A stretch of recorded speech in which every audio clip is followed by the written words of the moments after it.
पिलाने चलतु आज त्रिकोणमितिर मूल्य चार्ट पढ़ा। sin 0 degree 0, sin 30 degree 1/2, sin 45 degree 1/2, sin 60 degree √3/2, sin 90 degree 1, cos 0 degree 1, cos 30 degree √3/2, cos 45 degree 1/2, cos 60 degree 1/2, cos 90 degree 0, tan 0 degree 0, tan 30 degree 1/3,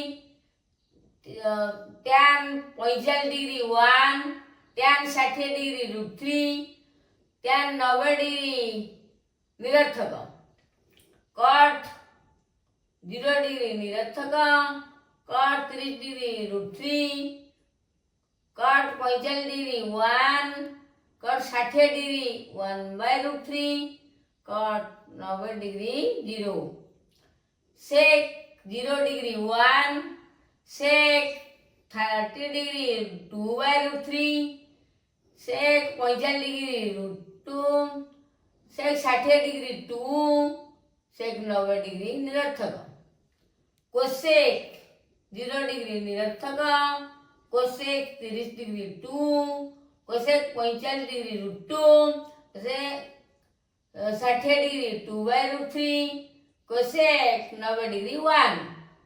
पिलाने मूल्य chart को बारंबार प्रैक्टिस करिवे आउ मन रखिवे।